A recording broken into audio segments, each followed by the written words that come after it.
Kidding? Just one shot? They're not all zombies, Doug.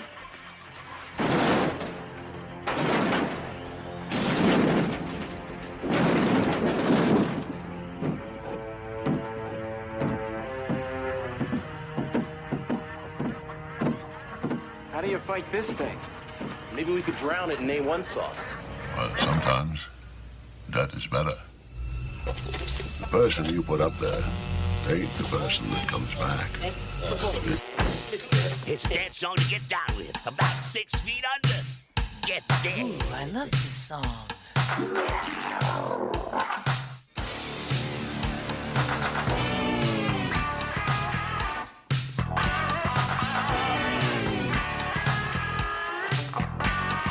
I'm hung up in a grave situation.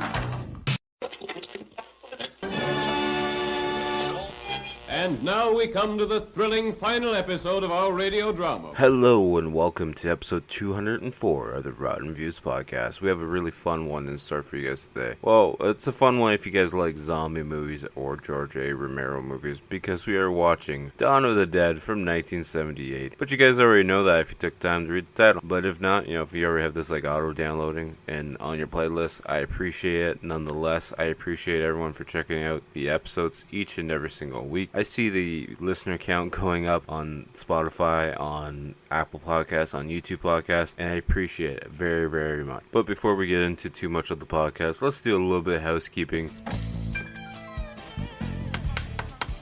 Housekeeping? I think you're sleeping. Housekeeping? Could you come back in an hour? Housekeeping, you want towel? More towels. Need sleepy. Housekeeping, you want mint for pillow? Please go away. Let me sleep for the love of God. It's 5:30 in the morning right now doing this recording, just because I can't sleep. Well, I get up at 5 o'clock for work anyway, so it is what it is. So why not on a day off get up at this roughly the same time? But I appreciate everyone for checking out the podcast. I appreciate everyone for checking out all my social media accounts. If you guys haven't yet, all the links are down below, but it's at Typhonsign. You can find me on Instagram, X, TikTok, the Facebook art page, as well as YouTube. Clearly my brain's firing a little bit slow right now. I haven't had my first cup of coffee yet.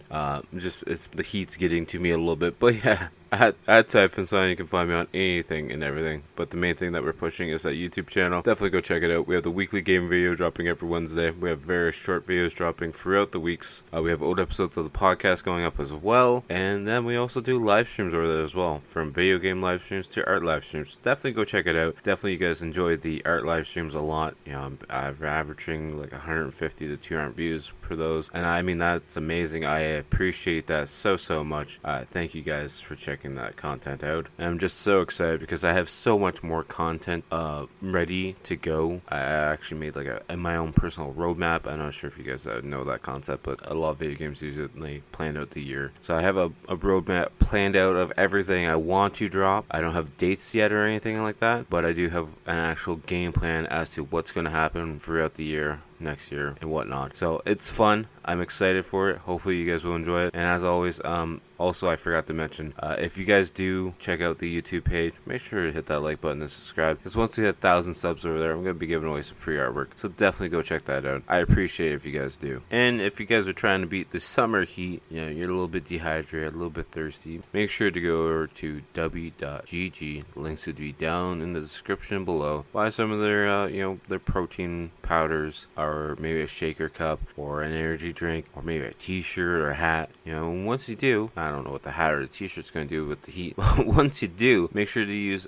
Rotten Reviews at checkout to save yourself 10%. Saves you a little bit, saves me a little bit, and I appreciate it. Now, enough about blabbing about that. Let's actually discuss the movie at hand that we're watching today. Like I said, we're watching Dawn of the Dead from 1978. This movie has a 7.8 out of 10 on IMDb, a 4.4 out of 5 on Amazon.ca, Today and a 91% on Rotten Tomatoes. Apparently 92% of Google users have it liked this movie. Initial release date was January 1st, 1978. And of course it's directed and written and screenplay by George A. Romero. Apparently had it had a budget of $640,000, but it also says $500,000 as well. And they're both USD, so I'm not sure why. Maybe it's just an estimated budget, I guess. And it's distributed by United Artists. The description as read on IMDb: during an escalating zombie epidemic, 2 Philadelphia SWAT team members, a traffic reporter, and his TV executive girlfriend seek refuge in a secluded shopping mall. So, as stated a few seconds earlier, it's directed and written by George A. Romero, best known for doing Night of the Living Dead, Day of the Living Dead, Diary of the Living Dead, Monkey Shrines. Did I say Land of the Dead? He's also known for doing The Crazies, which I actually absolutely love that movie. He was also executive producer on the Dark Half, Stephen King movie. Very interesting movie. I'm definitely going to do that one for the podcast as well because I enjoy that one so much. He also has apparently was a producer for a TV short, but it said it came out in 2021. Iron City Ass Kickers, which I've not heard of, and I don't think I covered that one last week. I'm trying to cover different movies than last week, but he also did Survival of the Dead, where he was producer for that in 2009. And yeah, I love his movies. I'm just a little bit biased in that form. I haven't seen a movie that I really haven't enjoyed that much. I know some of the Dead movies that came out later on are a little bit silly, but I enjoy zombies. So it was at that point where we're going to discuss some of the cast members on this one. The first one we're going to talk about is Steven, played by David Imigi. He's also Half Moon in 1990's Basket Case 2. He was Robert in 1992's Hellmaster, which I don't know that movie at all, but we're going to be adding that one to the podcast watch list as well. But other than that, he didn't do a lot of acting. He only had 5 actual acting roles, Dawn of the Dead being one. He was also in 1976, The Devil and Sam Silverstein, as well as 1976, The Booby Hat. Boobies are fun, I guess, so Booby Hat, I'm mature, I know. Next person we're going to be talking about is Peter, played by Ken Foree.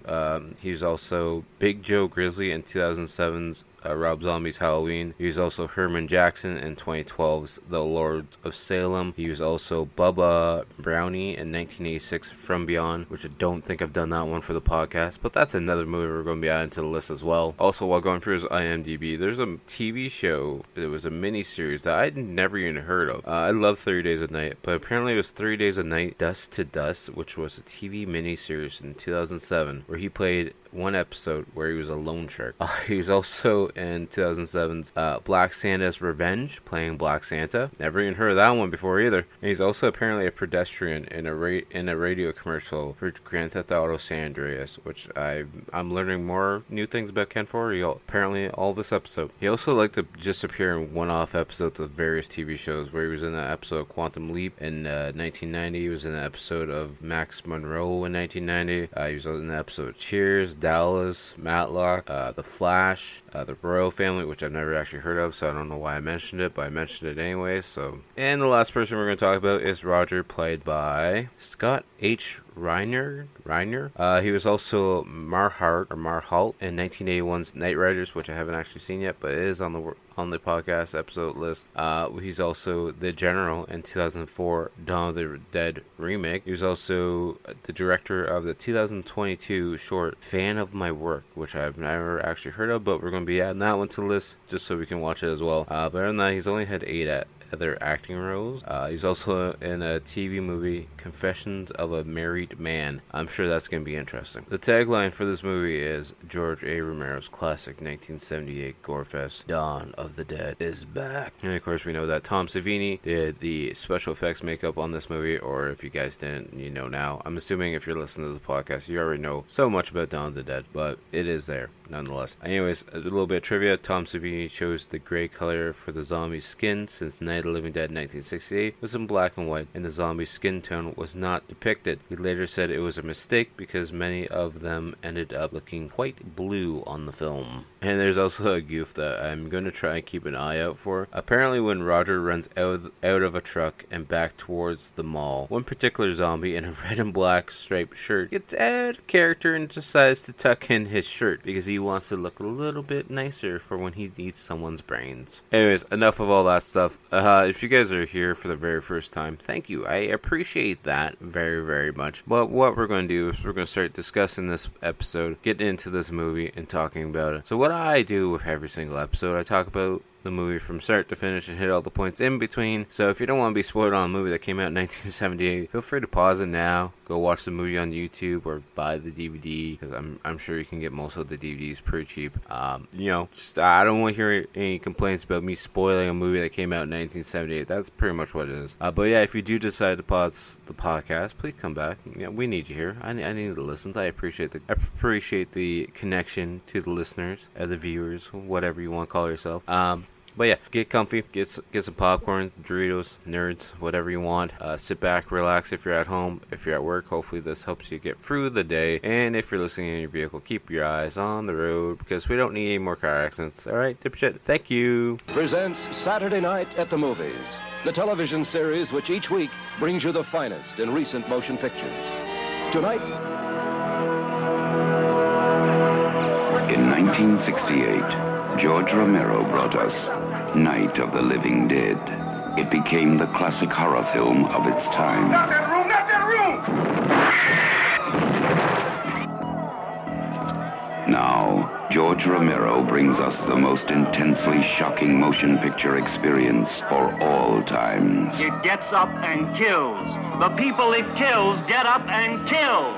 This situation must be controlled before it's too late. They are multiplying too rapidly. Dawn of the Dead. Meet me on the roof at 9 o'clock. Get out. I don't believe We're it. gonna What? get out in the chopper. We've got to survive. Somebody's got to survive. They kill for one reason. They kill for food. They eat their victims. Imagine, if you will, that something has gone terribly wrong. Shoot it, man. Now, accept the fact that there's no escaping the horrible consequences. George Romero brings back the dead. Night of the Living Dead has ended. Dawn of the Dead is here. We must not be lulled by the concept that these are our family members or our friends. They are not. They will not respond to such emotions. Operator dead. Post abandoned. We may never get out alive. It's everywhere. What the hell is it? Looks like a shopping center, one of those big indoor malls. What are they doing? Why do they come here? Some kind of instinct, memory, what they used to do. This was an important place in their lives. What is it? We've got a war.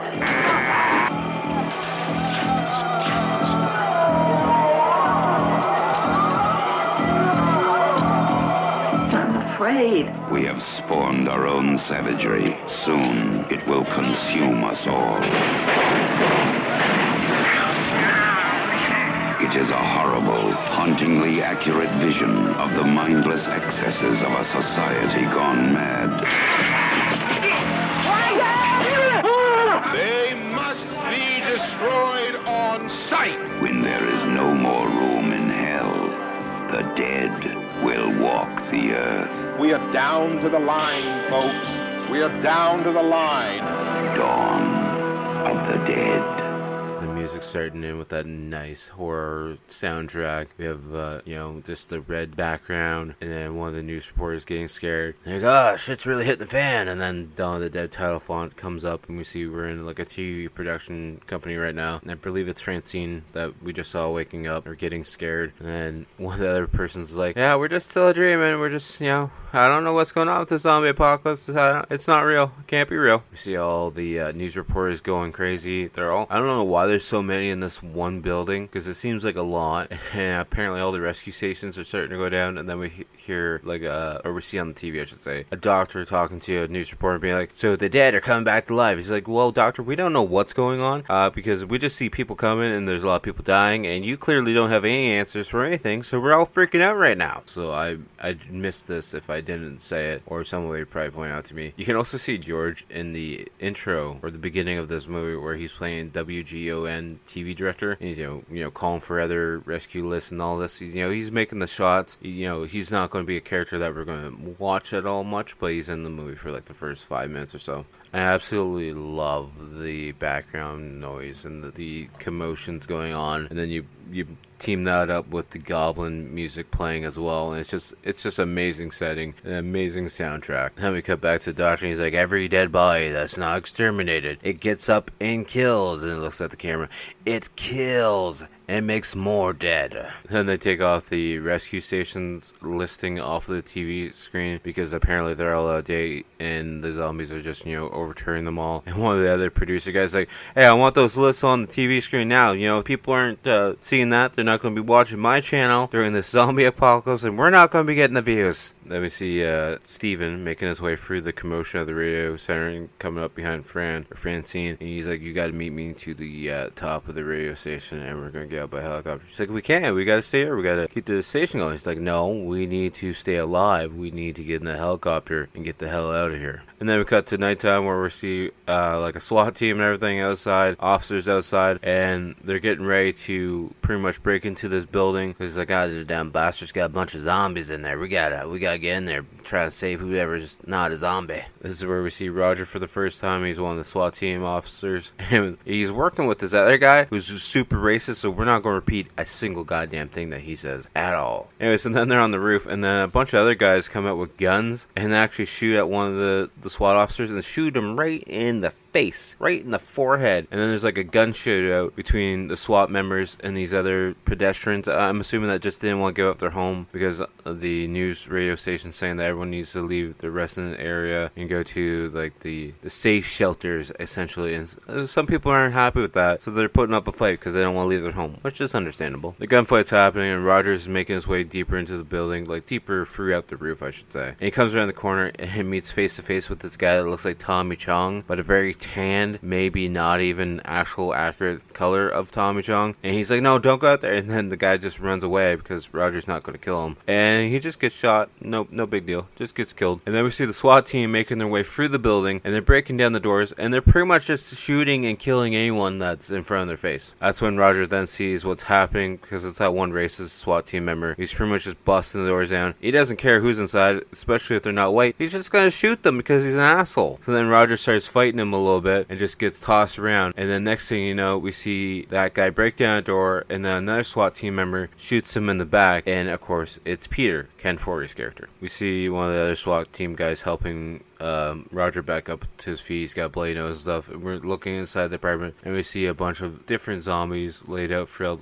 the place. And there's like a baby doll, and so it's really adding to the fact. And then their zombie starts to get up that says his foot pretty much ate off. And out of nowhere, this girl's screaming because she's like, oh, I looked into the wrong apartment, there's a zombie coming alive. The one SWAT team member is having a hard time actually shooting the zombie because he goes to shoot the shotgun, nothing comes out. And then we just see him crawling closer and closer to him, and he freaks out and falls over to the ground. And then we see other zombies slowly making their way through the apartment, and then all the other SWAT team guys are trying to fight them off and toss them around. And then Roger throws one down to the ground, starts filling it with lead, and then they slowly start to kill off the other zombies that are in the apartment. And one of the zombies gets out of the apartment, and his girlfriend sees him, so she runs over to give him a hug, and then she realizes, oh shit, you're not the guy I fell in love with. So then he munches on her shoulder, and then the SWAT team have to kill both of them. And then one of the younger SWAT team members, who's a little bit traumatized from what he's seeing, pulls out his pistol and shoots himself in the head. Then in the basement we have Roger and Peter confronting each other for the first time because Roger knows that Peter is the one that killed Willie, the racist guy. And Roger's like, I didn't see anything, I didn't see how he died, we're good. That's when Roger and Peter are sitting down, they're having a smoke, and Roger's like, you think it's right to run? I got a friend of mine who has a helicopter, he wants me to get away from him. Do you think it's right to run? And then we hear a door opening, and they think it's a zombie coming through, and it's a priest coming through.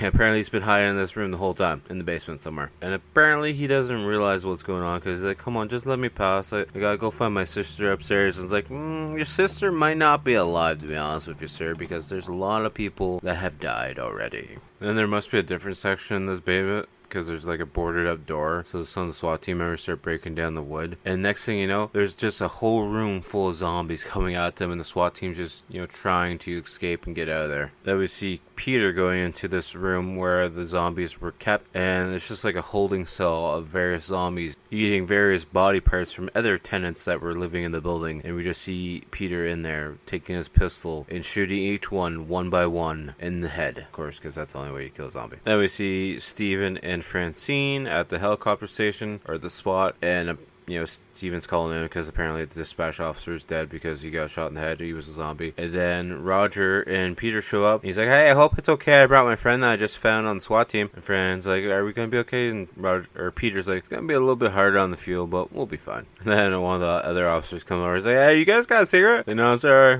What's your guys' plan? A bunch of us are going to get in the boat and head down to the island. And Steven's like, what island? He's like, well, any island, actually. What are you guys up to? And Steven's like, we're going to head up. And the officer's thinking for a minute. He's like, oh yeah, that's a good idea. Up in the air is pretty good. And then we see them up in the air flying the helicopter, and it's now daytime, and Peter gives Steven a little swat because he's falling asleep at the pilot station seat, and he's like, I'm fine, I wasn't sleeping at all. We see them like flying over a military convoy. We see a bunch of people out in the fields, hunting down zombies, and Steven's like, those rednecks are probably enjoying all this. And it's pretty much like setting up the scene for the ending of Night of the Living Dead. But the whole time this is all going on, we have Goblin playing in the background, which makes this scene so much better. We see one of the rednecks at this like convoy spot getting his head taped up. So I'm not sure if he caught a bullet off the side of his head or what happened. Hopefully it's not like a zombie, scratch or bite, but I guess we'll find out later. But anyways, they're just,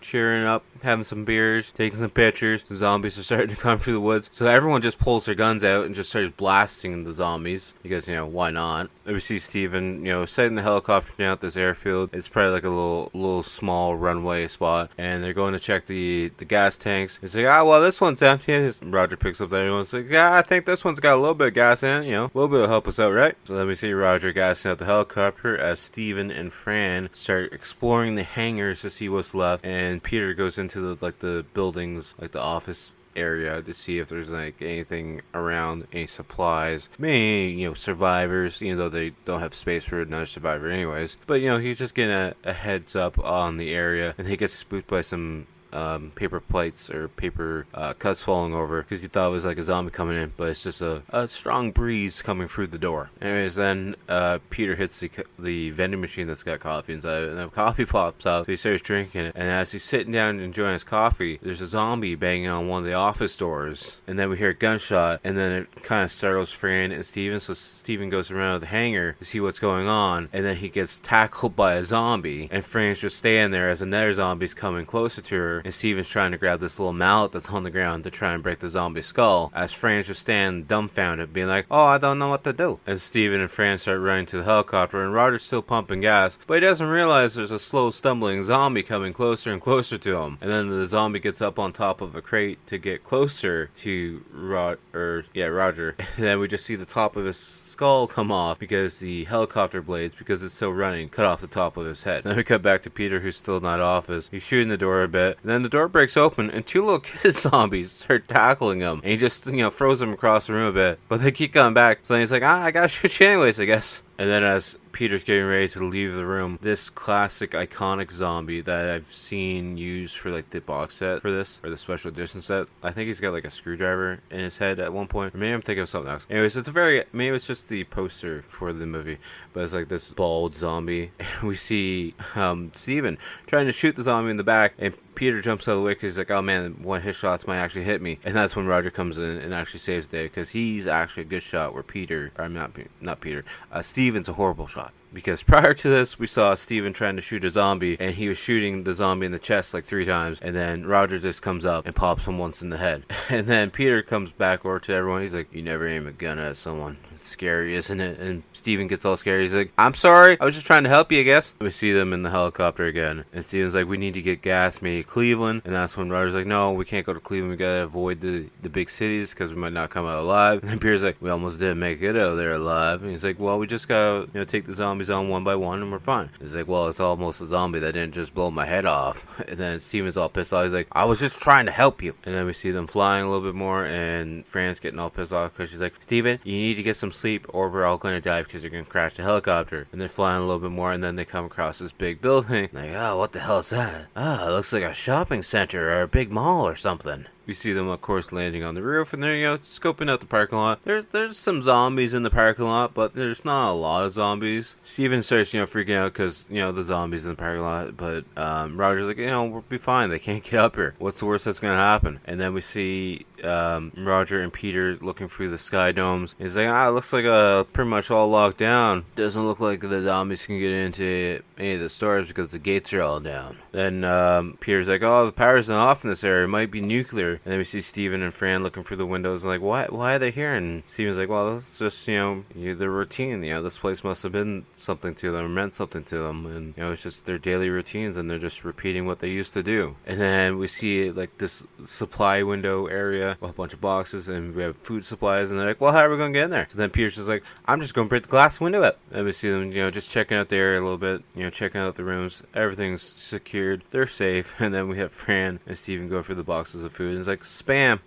I guess it's better than nothing, right? Then we see them all secured in the room together, and Steven's taking a nap, getting some rest, and then Roger's like, hey, you might as well take rest as well, Peter. He's like, it's an awfully big place below us. There's an awfully lot of supplies that we could probably make good use of, and those zombies are pretty scattered around, so we could probably take them off one by one and get enough supplies, make us pretty happy for the next little while. That's when Peter and Roger decide to go downstairs, and Peter just tells Fran, anything else comes up those stairs, just board up this door and get to the machine you have to and get out of here. You see Peter and Roger exploring a little bit, and they come to like this headquarters room, like security room, and they find the main keys for the whole kingdom, as Roger says. And then we see them turning on the music, turning on the power to pretty much anything, the fountains and whatnot, because they want the added sound to cover up the noise that they're going to be making. And he's like, well, might as well turn it all on, that way if we need anything at all, we can get into everything. So we see the music kind of messing up some of the zombies. Some of them are looking a little strange, walking a little strange. One of them actually walks into a guardrail and then falls into the water fountain because now the fountain's on. We see another one being a little thief because he's sitting inside the fountain that has all the coins for good luck.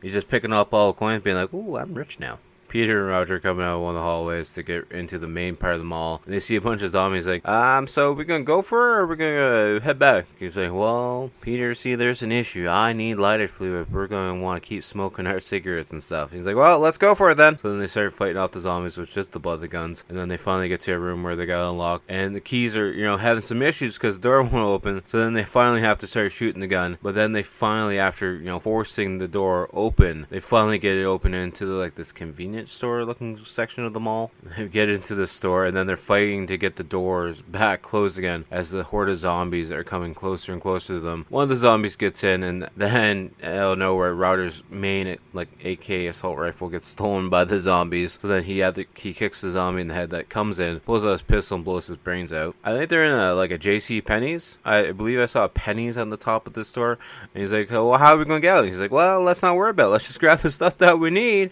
and we'll go on a little bit of a shopping spree. It's all on us. We see them getting all the stuff they want, and then Roger's like, we can't carry all that shit. Oh, also, by the way, when I was running around the corner, I got scared by a mannequin, just so you know. And then we see Peter using a little wheelbarrow. It looks like the weirdest goddamn wheelbarrow I've ever seen in my goddamn life. He's like, so what? We're just gonna wheel it past them all? He's like, well, yeah, we'll be fine. So they put the wheelbarrow at the main door that they're gonna be going out, and then they go to another secondary door to make some commotion to try and distract all the zombies from the main door to come to the glass doors that they're at. That way they can get out with all their supplies. We also see Steven has left Fran up in that one room where they're hiding the whole time, and he's down in the security office where they grabbed the keys from originally, where Peter and Roger grabbed the keys originally. He finds a revolver inside the desk, and he starts looking through this big giant binder with the blueprints. But I'm not sure if he notices, but there's a zombie outside that office area, just wandering around. And we see Steven working his way through this dark boiler room area, the main area of the basement of the mall, and he's being followed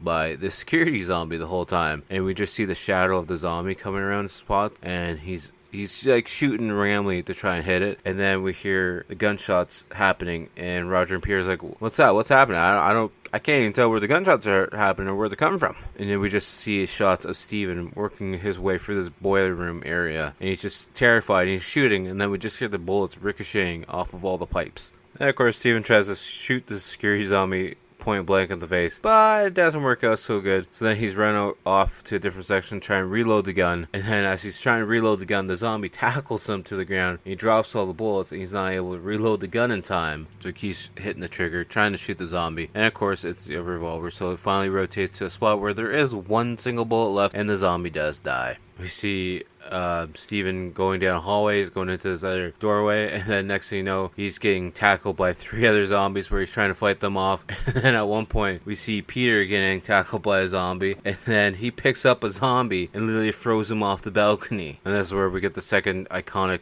nickname for him, or the second time his nickname's used. Peter calls him Flyboy because, you know, he's a helicopter pilot, of course. And he's like, Flyboy, don't go up that hallway. You're gonna lead the zombies right up to everyone, or Fran. You don't want to do that. Run this way. Come on, you gotta run this way, buddy. Then we see Flyboy and Peter running back to the Penny's spot where Roger's holding off the zombies, and they get locked back inside the store again. And we see the 3 guys just sitting in the store, you know, discussing the plan, trying to think what's going on. And of course, Fran's stuck in the other section all by herself, wondering what the hell is going on, probably as well. That's when then Flyboy speaks up. He's like, oh, well, I found this passageway or something that's above all the stores. I don't know if it's heating ducts or whatnot, but, you know, it's upstairs and it goes above all the other stores. And as this is happening, we see Fran sitting at the top of the stairs wondering what's going on as the Buddha or Buddhist zombie is making his way, monk zombie, whatever he might be, is making his way down through the hallway coming towards her, or in that general direction at least. And then they're looking around for this passageway, and then they pop up the top hatch of the elevator, and that's when they find the actual duct system that's going to allow them to make their way through the mall. That's when then Fran, as she's sitting at the top of the stairs, she hears a door opening, and she's like, Steven? And she's looking through the stairwell, and that's when we see the zombie slowly making his way up a bit. And she's like, oh, better go back in that room, board up the door so the zombie doesn't kill me. She literally gets like 4 or 5 boxes in front of the door, and we already see the door starting to move, and it's like, how fast was the zombie to come up the damn stairs? See the monk zombie push his way through the door, and then we see Fran hiding behind a bunch of boxes, and she's looking for any supplies to kill the zombie with, and for whatever reason she grabs a flare, which kind of makes the zombie stumble back a bit because he's covering up his eyes because I guess the flare's too bright for him. And then we see her climbing on top of some of the boxes because there's a escape ladder to go up to the roof, so she's trying to get up that as well as trying to push the zombie back. And then we see Flyboy pushing his way into the door, and he's like, oh no, I better go save my girl. But then Roger tells him not to shoot because then the zombies will hear the gunshot go off, and then they'll start coming upstairs. So that's when then Roger goes over and just starts beating the zombie's face in with the butt of the gun. We see them all sitting around the room, you know, Flyboy's manning the radio and the little TV to see if anything comes through, and then Peter's like, hey, is she fine? And Roger's like, well, what do you expect? You know, there's a zombie come after her. He's like, no, she looks really sick, to be honest, with like actual ill. And Flyboy's like, pregnant. And it's like, what? And then Flyboy's not very confident about being a parent. So then Peter's like, you want to abort it? It's not too late. I know how. Flyboy just looks off. He's like, you're crazy, man. And then Flyboy goes to check on Fran. And of course, she's not too happy because she overheard the whole conversation. So she's like, so you want to abort it, huh? Like, what's your plan? It's like, I guess Canada's out of the picture because, you know, nobody cares about my vote. And Flyboy's like, I'm sorry, honey, I thought you were sleeping. Then we hear like a radio broadcast going on as we see a bunch of zombies outside, you know, scratching at the glass. And there's also somebody in like a little Pinto car, and the zombies are like trying to scratch at the glass and try to get at him as well. And then we also see a zombie just, you know, at a skating rink, just, you know, playing with some hockey pucks for whatever reason. I guess it's just routine. So one of the zombies is actually stuck inside the hockey net because he's trying to walk through it and his face is just pushing up against it. Essentially like one of those nets you put in the back of your car and your dog tries to push through it. And now it's the next day and the guys are up on the roof and Roger's like, we gotta take those trucks and block the entranceways. That's the main way of securing this place off. And then we can kill the zombies inside one by one as we go. But we need to secure the front doors and get those trucks in front of them. So the next morning, and as the guys are coming down, Fran's like, I'm sorry I didn't have you guys coffee and breakfast ready. I don't have my pants. Also, guys, say something. I'm sorry you guys found out I'm pregnant, and I don't want to be treated any differently, and I don't want to be treated as dead mother. I want to actually know what's going on at all times. That way I'm in the picture. That way I know what to do. And she also mentions, like, I don't know about you two, but I want to know how to fly the helicopter, because if anything happens to you, I want to know that we can still get out of here alive. Then we see Flyboy in the helicopter, and we see Peter and Roger both getting into their prospective trucks. trucks. And Peter's like, I've never drove one of these before. I've only drove a pickup. And he's like, it's fine. Just follow me. We'll be fine. We see Peter and Roger driving, full speed through the parking lot, running over a bunch of zombies. And Roger's the first one to park his truck. So then Peter's waiting for him to get in. That way they can go to the next door. But Roger's taking a sweet ass time because he enjoys, smacking these zombies around a little bit. Peter drops Roger off at another truck so he can hop into it. That way he can start to hotwire it. That way he can get going so he can get another truck to the door. And for whatever reason, I don't know why, Roger thought it was okay as he's laying in the truck to hotwire it to leave the passenger door open for some reason. Flyboy's trying to warn him, but he can't really do much while he's in the helicopter, so then he goes over to Peter to try and warn him. So Peter finally figures out what's going on, so then he takes his truck back to where Roger is, and we see Roger fighting off a bunch of zombies at this point in time. Peter finally gets over there and he sees a zombie on top of Roger, so Peter's yelling at Roger to get the head up, and he finally does get the head up, and Peter shoots it, and then blood goes all over Roger, and Roger starts to freak out a little bit because, he's got zombie blood all over his face. And their zombie breaks the driver window, and Peter's telling him to get down, and he's not listening at all because he's kind of in shock. So then Roger pulls out his handgun and blasts it in the face about 3 times. He's like, hey man, don't worry, we got this thing by the ass, we're fine. So at this point, Roger's a little bit more psychotic and a little bit more pissed off because as he starts gearing up the truck a little bit harder, once he sees zombies in front of him, and we see the blood and guts going all over the windshield of the truck, well, mainly just the blood, but he's getting some enjoyment out running these zombies over. And we see Roger, having a little bit of too much fun because, once he's getting ready to get back into Peter's truck, he's shooting at some zombies that are between the trailers, and then he has to climb through the passenger window, and a zombie grabs him by the ankle, and Fran just shoots the zombie, hits it in the chest, and the zombie actually falls down to the ground. And then as Peter and Roger are in the truck together, Roger starts freaking out because he forgot his bag in the other truck. And Peter stops the truck. He's like, you gotta screw your head on. You're not just playing with your life. You're playing with all of our life. You need to get your shit together. And of course, they go back to get Roger's bag. And Roger drops it, of course, as he's trying to get back into the other truck. So then he has to get the bag. He throws the bag back in the truck, but as he's trying to get back in, a zombie bites him in the forearm. And then another zombie bites him as he's getting into the truck. And Peter's like, that's it, man. We gotta go deal with your leg because he got bit right in the calf area. He's like, man, I'm dealing with it. I'm tying it off right now. We still got a lot more to do. I will deal with it later. Then we see them all back inside the store, and we see Fran,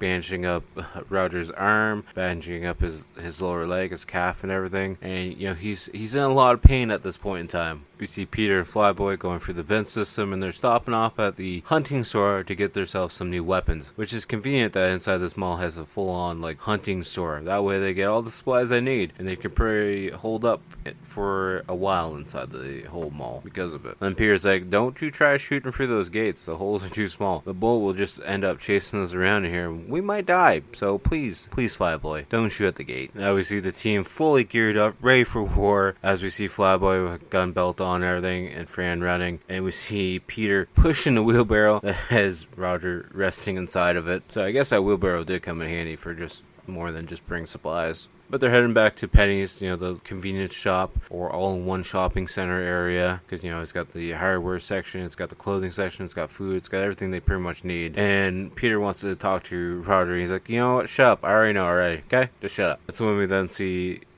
Peter, Flyboy, and Fran at the front doors looking out at the zombies because they got torches and they want to go secure the front doors and weld them shut, I guess. And then Fran's like, you're never going to make all the doors in time. But what about one of the cars inside the mall? What if we make it to the car, get the car running, and then we can just drive around to all the doors and secure the doors that way. See, Flyboy's stuck at the main door with Fran because Fran's staying inside the store. Well, Flyboy kept all the keys on him, so she needs the keys, and then next thing you know, he's getting swarmed by zombies. But he does finally get the keys off, and he starts catching up to the other guys as they're pushing their way through the zombie horde inside the mall. We see Roger making his way through the hatchback trunk opening, and as he's crawling through, his legs hanging out, the one that's already injured, and then a zombie just comes right by and sticks its fingers right through the wound. We see a bunch of blood just come gushing out, him screaming in pain, and then Peter being like, oh crap, I'll kill that zombie for you, bud. We see them getting the car up and running, and they get to the first door. They start locking the doors up, and I guess they're using the torch also to like burn the zombies' hands that are trying to reach through. I guess that's their aspect for it. But yeah, we see Flyboy burn the fingers as he's like locking the secondary doors as Peter's going through with the keys and locking all the doors. He's like, I'm not 100% sure, but this should hold them off for a bit, you know, until they smash the glass, if they can smash the glass. We see them pulling up to the second set of doors, and Flyboy's like, well, how many do you think came in already? Peter's like, not too many, but it looks like, you know, we'll get all the doors locked up, and then we'll go on a hunt and slowly pick the zombies off one by one. We'll be fine in here. And then it's like later that night, and they're on the upper floor of the balcony, all four of them looking down, and all we see is just a bunch of dead zombies all over the place, and the music starts to pick up the momentum, the feelings and whatnot, and the atmosphere starts to change as we pan around the mall, and all we see is dead zombies everywhere, and they finally believe that they now have a safe haven to live in for a while. Cut back to the main spot where they're hiding, and we see Peter and Flyboy going on a map where they're more barricade some stuff up, you know, that way people don't even know that there's a stairwell there, that way if looters come through. And then we have Fran, you know, helping Roger, essentially. She's injecting him with something, but they got a mattress down for him now, and you know, she's got a wet cloth for him, and you know, he's gonna turn into a zombie. That's what's gonna happen. You know, there's no way fighting him. And Fran's like, you know, his leg is pretty messed up, is very infected, and Peter's like, you know, I've seen a bunch of guys be bit, and it takes like 3 days and they turn into a zombie. And then Roger starts yelling for Peter. He's like, hey, where are you? He's like, I'm right here, buddy. He's like, we whipped those zombies, huh? Right, buddy? Right, buddy? We whipped them all, right? He's like, Peter's like, yeah, we did, buddy. We did, Raj. Don't worry. You did a good job, Raj. We see Peter and Flyboy taking a break from, you know, building up their wall that they're using to hide the whole stairwell. And Peter's getting ready to have a smoke. He's like, so, Flyboy, we got some cleaning up to do because this place is going to become pretty rotten with the smell of dead flesh just sitting in here the whole time. So, seeing that everything's secured and locked in, the only thing they can do is take it to the cooler, the big walk-in freezer for the restaurant, and they start filling it up with all these zombie bodies to try and cut back on the smell. And then there's like a bank inside this mall as well, and Peter opens up one of the cases or the drawers, and it's just full of stacks of money. He's like, the Flyboy, you never know, we might as well just take it just in case. You never know if we might need it. And they literally shake hands as they're holding 2 stacks of money and just stare at the security camera. And then we see a still shot picture of that as well. And then we cut to a little montage of, you know, everyone just having fun in the mall. You know, Fran skating around because apparently there's a skating rink as well in this mall. And we see Roger trying on different clothes, different hats and stuff. And then,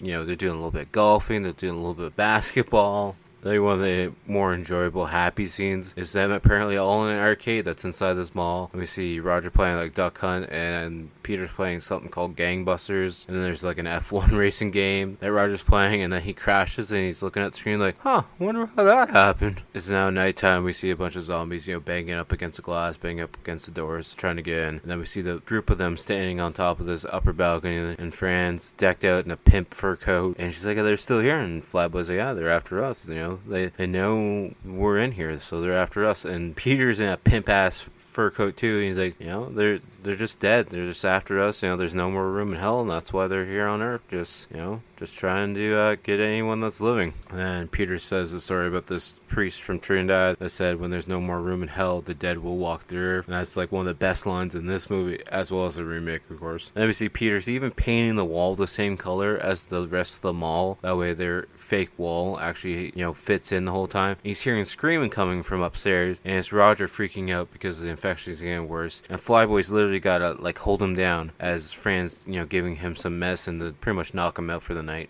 And we have Peter sitting down with Raj, and he tells everyone else to leave the room. Roger's looking sicker and sicker as the moments go on, and he tells Peter, you know, you're gonna take care of me once I come back, right? I don't want to be walking around like one of those guys, man. I'm gonna try and come back. I'm gonna try not to kill you guys, but you need to put me out of my misery if I come back. Roger's very much freaking out at this point in time because he knows what's happening. He knows he's dying. He doesn't want to come back as a zombie, and if he does come back as a zombie, he wants to make sure that Peter does the right thing and puts him out of his misery. We see Fran and Flyboy watching TV, and it's the scientists fighting with each other. The one guy with the eye patch is like, you know, it's just the dummies that are alive because the ones with brains are all dead. And I'm trying to show you guys how to stay alive and help with this food supply. And then we cut to Peter, who's sitting in the room where Roger is, and Roger's fully covered up with the blanket, and Peter's just waiting for the moment where Roger comes back as a zombie to do the job that needs to be done. And then the scientist guy with the eye patch is like, we haven't touched our nuclear supplies yet, so why don't we just drop nuclear bombs in all our main cities and, just kill everything off?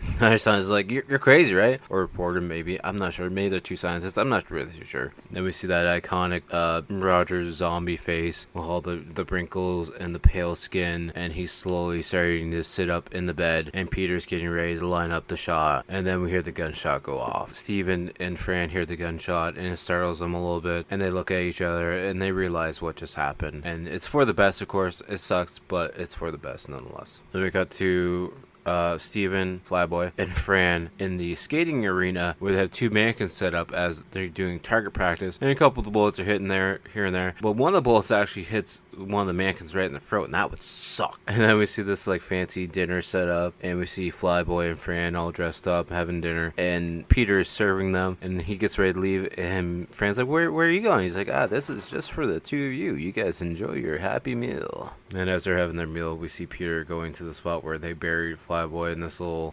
garden area by the water fountain. I'm not even sure if it's real dirt or just fake dirt, but he's buried there. So Peter pops up the champagne.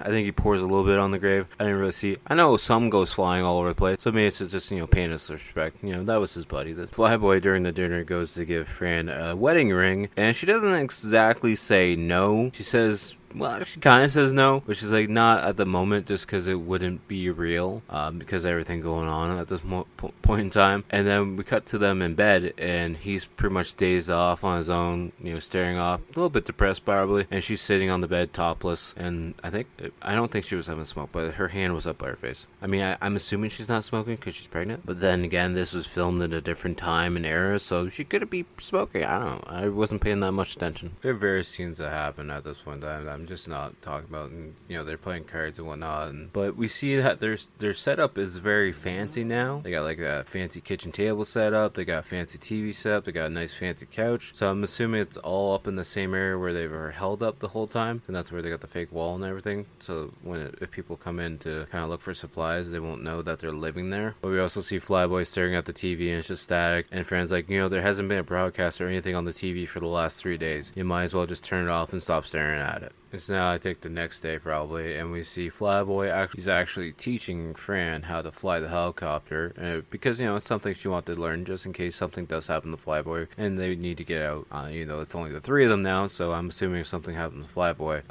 Peter's probably going to be on his own. He's probably just going to leave Fran behind. I'm kidding. He probably wouldn't. He's a nice guy. But anyways, Fran's actually learning how to do it, and she's doing a really good job at it. And then we see the biker gang finally show up, and of course, Tom Savini being the main one, and they're scoping out the mall, and it's like, look, they got trucks in front of the mall. There's got to be someone in there. They know what they're doing. And we see Savini's like, so, what do you think? They're getting for the roof, so do we hit them now, or do we hit them tonight? Another guy that he's with, he's like, we'll hit them tonight. And then we see Peter sitting in front of the CB radio, and Flyboy's asleep on the couch, and then a signal comes through the radio, and it's the biker gang calling through to them, because they know they're there. And the biker gang's like, hey, there's only 3 of us out here. We're just, looking for somewhere safe to be. And then we hear the biker gang all cheer in the background. And the guy on the radio's like, come on, you guys gotta shut up. We gotta make it think that there's only 3 of us out here. And it's a whole army of them versus the 3 of them, actually. Because the biker gang, of course, doesn't know who's in the mall and how many there are, so. But the biker gang has a full-on arsenal of various weapons and even grenades and stuff. We see the biker gang getting all ready. They're all on their bikes getting ready, revving up the engine. Even one of the bikers has a freaking Tommy gun of all things. And then we see Peter and Flyboy run up to the roof, and they're looking down at the road. They're like, just 3 of them, huh? And Flyboy's like, holy shit. And all we see is just a group of headlights coming towards them. Flyboy's like, there's hundreds of those creatures down there. Maybe they'll, fight them off. He's like, man, that's a professional army. They've been surviving on the streets. And, we gotta make it as hard as possible for them to get in here. You see the bikers all starting to come through, and the zombies are kind of just watching them. They kind of put their their arms out every now and then, where they're kind of just watching like they're a crowd, like watching like someone fancy come through, and then we see a bunch of grenades getting tossed all over the place, and one of the zombies eats it right in the face and it blows her up right in his face. We see Flyboy and Peter rushing downstairs, and they're starting to lock down every single store, getting all the gates down and locking the place up as best as possible to try and fight off these bikers once they finally get inside. And at least we know this biker gang is like all inclusive, because one of the guys that shoots the lock off the door is a Mexican with a sombrero on, which I thought was kind of convenient, I guess.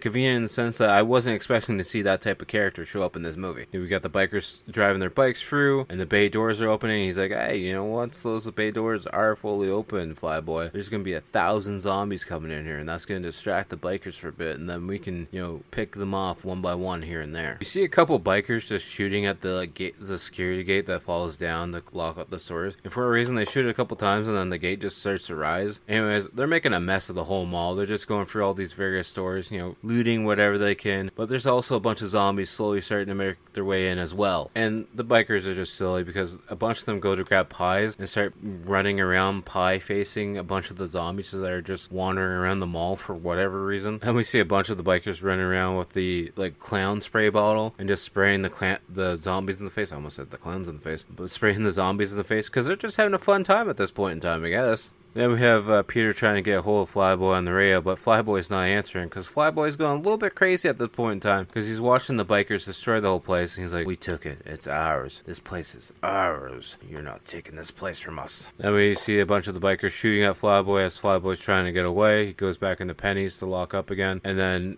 Peter's saying, you know, come on, Flyboy, just stay out of the way. Just stay out of view. They're not after us. They're just after the store and certain things in the store. And then a bunch of the bikers start shooting towards Peter. He's like, all right, god damn it, we got a war. We're going to kill them all. Then we see the cool scene of Tom Savini pushing one of the zombies down, taking his machete, and just chopping the zombie's skull in half. Then we see a bunch of the bikers just, you know, looting some more. And then this big biker grabs one of those little portable TVs. One of the bikers like, wait, hey, man, what the hell are you going to watch tonight? He's looking at it. He's like, oh, no, actually. He throws a bigger TV and it doesn't break, so then he grabs a sledgehammer and starts beating the crap out of the TVs with the sledgehammer. Now we see Peter getting in a gunfight with a bunch of the bikers. He kills one of the bikers, and then the lights start to go out. So then Peter heads to the escape plan with the rope ladder to go up top into the vent system. He kills another biker, and then Tom Savini starts chasing after him. He doesn't have a machete now, though. He's got like a pirate sword, and he's like trying to stab it through the ceiling. He's like, I see you up there. And of course now Flyboy finally starts to try and radio for Peter, but Peter's not answering because I believe he dropped his radio or it got destroyed, one of the two. Flyboy's actually hiding on top of the elevator, and then the power starts to come on, and the elevator goes all the way back downstairs, and somehow some of the biker guys already know that he's in there, so they start shooting up at the ceiling, and they actually shoot him in the arm. He doesn't let out a sound at all, but he's in a lot of pain at this point in time and bleeding a lot. You see Tom Savini up against the balcony, and he's fighting off some zombies. He grabs one zombie by like the back of the head and gets ready to, you know, kill it, and then Peter moves one of the vent systems out, or the covers out, and sticks his gun out and shoots Savini right in the chest, and he falls down off the banister into the fountain down below. And then we see Peter shooting at various bikers as they're driving around and getting ready to escape, and he shoots one of the bikers as they're getting out of the mall, but then he gets swarmed by all these zombies, and of course he's the one with the Tommy gun. He tries to fight off the zombies, but he's got about 20 zombies around him, so he's obviously not going to win. And then for some reason the Mexican guy with the sombrero on goes to check his blood pressure for some reason, and then he gets ate by a bunch of zombies.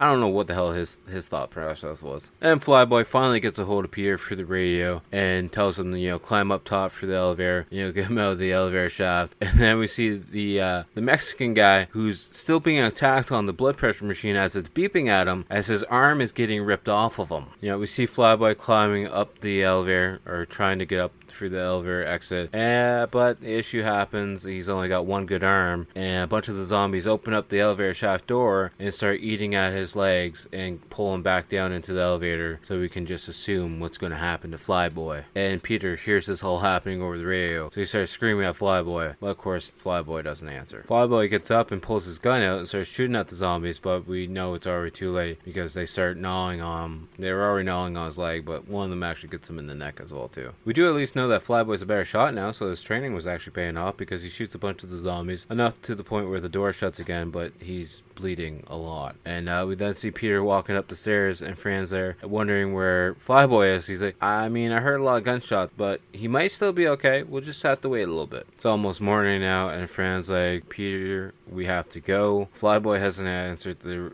radio for hours, and you know, it's getting too unsafe here. We need to get out of here. And then we pan around to the mall, and we see it's full of zombies all over the place, everywhere. We see a bunch of zombies, you know, playing up against the elevator, and it's like a happy-go-lucky kind of music. It's a silly music, and then one of them hits the button, and the door opens, and it's a zombie Flyboy walking out, still holding his gun, barely, and the whole music just completely changes, and the zombies are like, oh well, this is a zombie we don't want to mess with. We'll just walk away now. And then we see zombie Flyboy walking, and he comes to the alleyway or hallway where the fake door is set up, where the fake wall is set up, and he remembers that it's a fake wall. So then he makes a bunch of the zombies walk down that way towards him. As he's doing that, there's another zombie that's got an AK rifle, and he's holding it by the barrel and pointing it at his head. I'm like, oh, I hope another zombie doesn't accidentally push the trigger, because you're gonna die, dude. But anyways, then Flyboy comes exactly where the fake wall is, and a bunch of the zombies just start beating up the fake wall to get their way through. They hear all this commotion happening, and Fran's like, what is it? And Peter's like, it's Steven. They're coming up. We gotta go now. And Peter's talking to Fran, and he's telling her to go and get her because he doesn't want to go, so he wants to stay and fight off, and he wants to pretty much die where his friends have died. And that's when zombie Flyboy breaks down the door, but at least he's nice enough to close the door on the way back in, and Peter just lines up the shot and blows zombie Flyboy's brains all over the back wall. And Fran watches the whole time, and we pretty much have Peter pushing Fran up the ladder to get out to the exit so that they can get away for safety, or at least she can get away for safety, if nothing less. She makes it out onto the roof, but then Peter starts going through the building a little bit and goes through the other room where they have all the other ammo and whatnot. I see a gun rack, I see a bunch of guns up, see some holsters and whatnot, and the zombies slowly start to follow him as we see Fran now in the helicopter getting ready to take off. We see a couple zombies trying to use the ladder to get up to the roof, and then we just see Peter inside that room where I'm assuming Raj slept the whole time, just up against the corner on the floor, pretty much just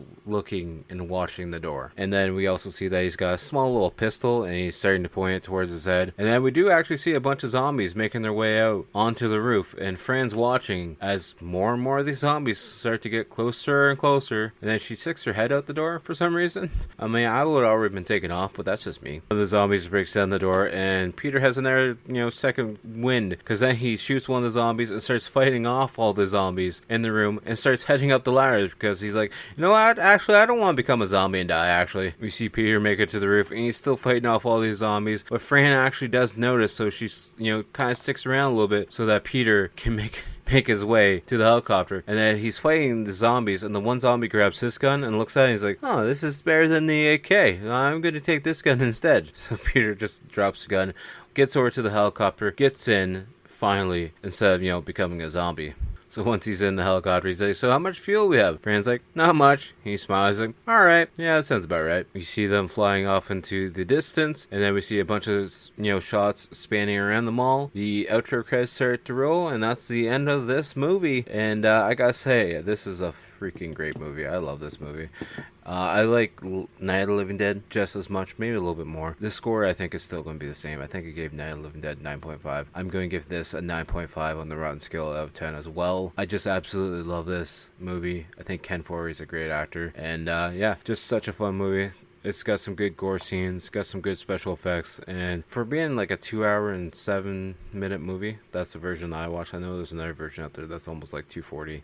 It goes by pretty quick. I feel like there's no real dull, boring moments at all. So definitely, I highly, highly recommend checking this out as well. So definitely, if you haven't, I'm pretty sure you guys have, definitely check this out and check out the remake as well. It's a great movie as well. So, which brings us to what we're going to be watching next week. Alright, so I figured out what we're going to watch next week, because it's the first time watch for me. At least I don't think I've ever seen it. It's from 1993. It's known by two names. One is Infested, also known as Ticks. So depending on which one I think it's probably best known as Ticks. I'm not really too sure though on that fact yet because I haven't done any research on it yet. I actually just found it for free on YouTube. I was scrolling through it a little bit and I see Seth Green and Alfonso from Fresh Prince of Bel-Air. So we're gonna watch that just because it sounds interesting. I mean, with those two, it's going to be an interesting movie nonetheless. So definitely go check that out, guys. We're going to be watching that. It's from 1993. You can find it for free on YouTube. So if you want to, go check it out there. You can probably find it in other spots too as well.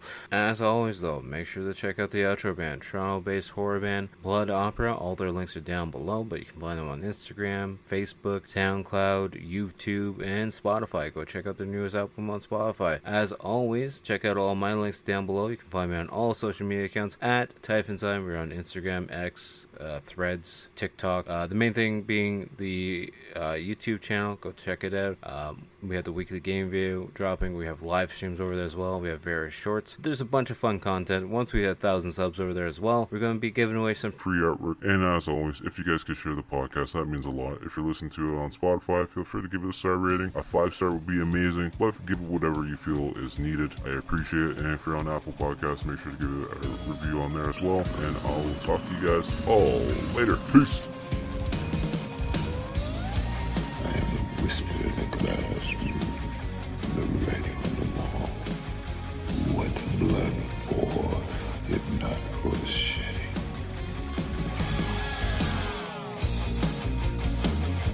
You used to play that childhood game, didn't you?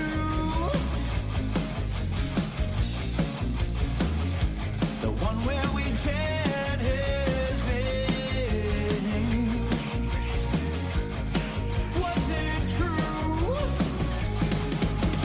Staring in the mirror, I can say, come to me. I can hear him calling back to me. Be my victim, Candyman, when I say his name again, and then he will appear. My whole world is a